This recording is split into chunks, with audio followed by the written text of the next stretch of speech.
Salam sejahtera, ini memang luar biasa.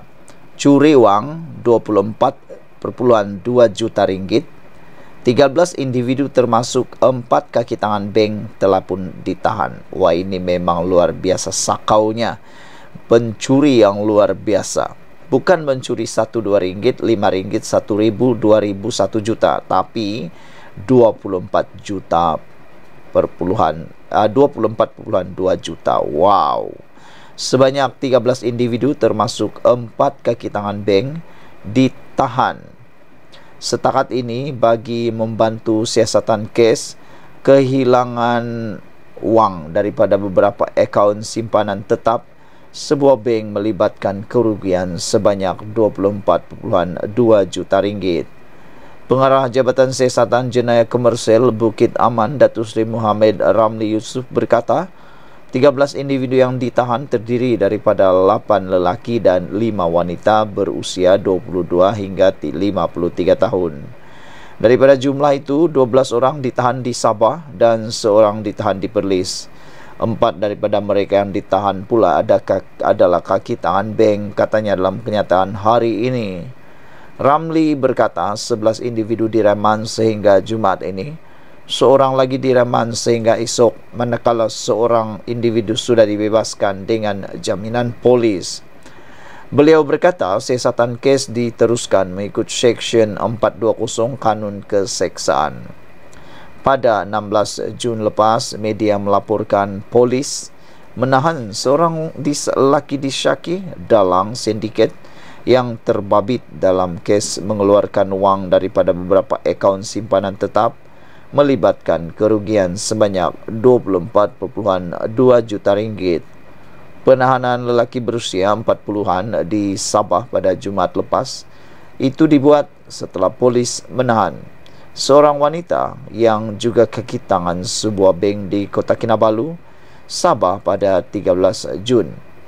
Ramli berkata siasatan menunjukkan terdapat penglibatan ahli sindiket dari dalam dan luar bank yang bersubhat bagi urusan pengeluaran wang kerana ia hanya boleh dilakukan melalui pakatan dalaman bank.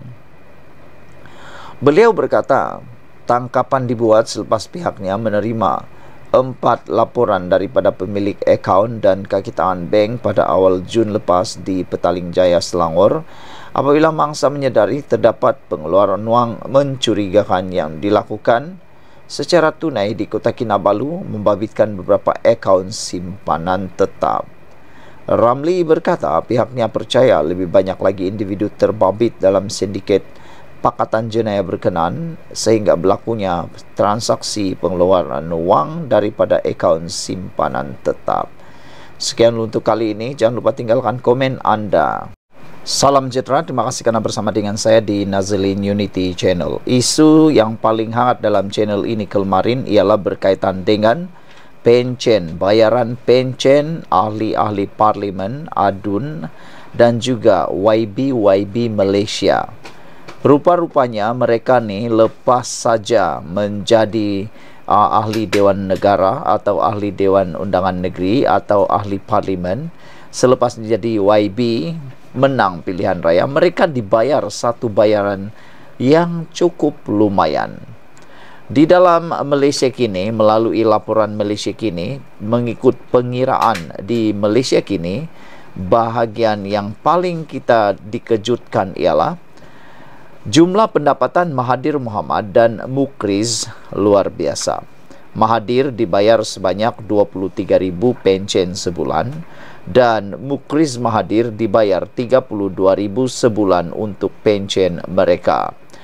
Dan orang yang paling banyak sekali bayaran diperoleh ialah Safi Afdal dengan bayaran mencecah menghampiri 40,000 ringgit, hampir-hampir 40,000 ringgit yang ditawarkan atau diberikan kepada Safi Afdal daripada parti warisan sebanyak 40,000 ringgit 664.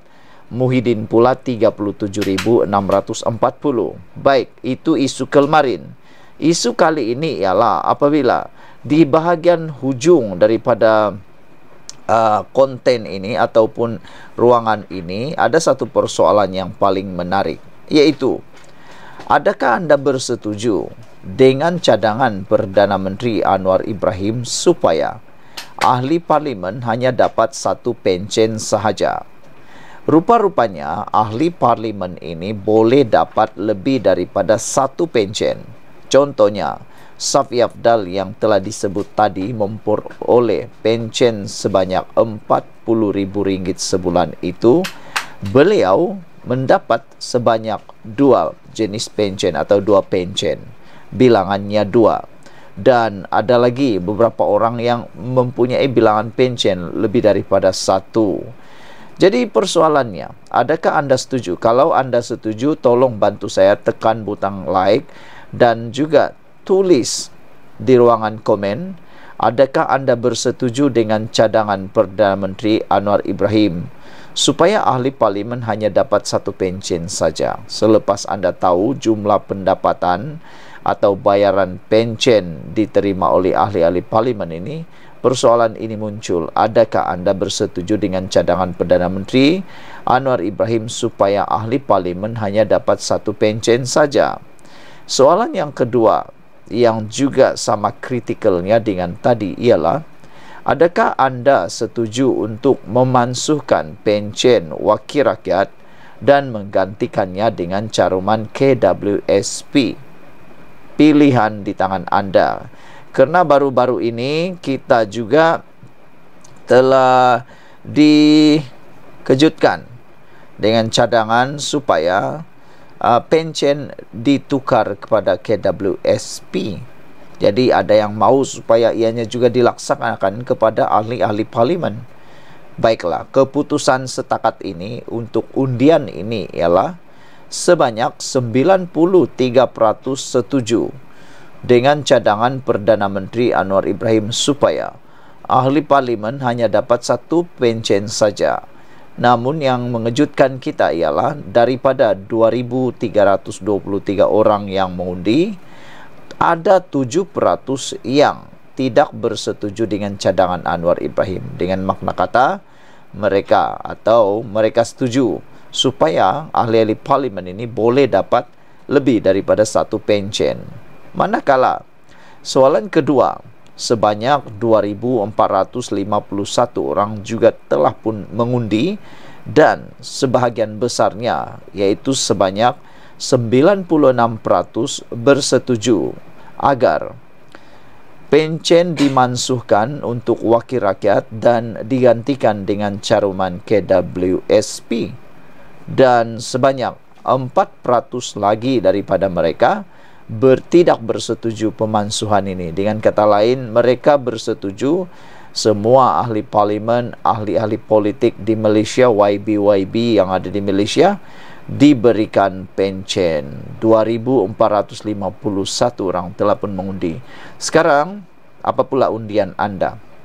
Apa pula pilihan Anda? Adakah Anda memilih seperti yang dinyatakan? Adakah Anda bersetuju dengan cadangan Perdana Menteri Anwar Ibrahim supaya ahli parlimen dapat satu pencen saja? Ataupun Anda setuju mereka dapat pelbagai pencen yang lain selain daripada allowance yang lain? Adakah Anda setuju untuk memansuhkan pencen wakil rakyat dan menggantikannya dengan caruman KWSP? Itu pun Anda boleh tentukan menurut kehendak dan pendapat Anda sekalian. Masih banyak lagi yang boleh kita pelajari dalam isu pencen ini, tetapi saya juga suka untuk membacakan kepada anda semua. Ini ialah top 10 bayaran pencen yang paling banyak sekali diterima di Malaysia. Safi Afdal di tangga yang pertama dengan RM40.664 sebulan dengan bilangan pencen sebanyak 2. Idris Jusso daripada Barisan Nasional Parti UMNO dengan bilangan pencen sebanyak 2 dan menerima sebanyak RM39.082 sebulan. Muhyiddin Yassin dari Gabungan Perikatan Nasional daripada Parti Bersatu menerima bilangan pencen sebanyak 2 dan menerima pencen sebanyak RM37.640. Najib Abdul Razak atau Najib telah pun kehilangan kelayakan. Walau bagaimanapun sebenarnya beliau layak kalau tidak masuk penjara boleh dapat Rp36.963 dan dengan 2 bilangan pension. Yang mengejutkan kita ialah di tangga yang kelima ialah Azmin Ali dari Perikatan Nasional daripada Parti Bersatu dengan bilangan pension sebanyak 2 dan bernilai Rp36.707 sebulan. Jeffrey Kitingan dari GRS dan daripada Parti STA layak dibayar sebanyak bilangan pension 2 dan jumlah pension Rp36.285. Mazir Khalid daripada BN AMNO 2 bilangan pension dan Rp35.082.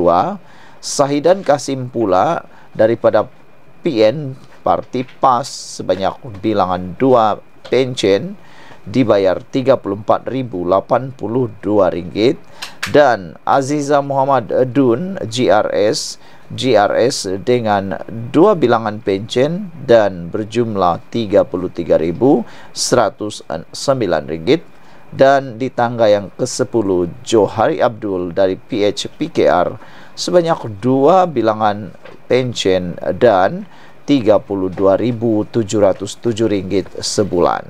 Jadi saudara-saudara sekalian, setelah Anda mengetahui perkara ini, apakah pula pendapat Anda dalam undian sebentar tadi? Jangan lupa tinggalkan komen Anda, tekan butang subscribe. Kita jumpa lagi. Bye-bye.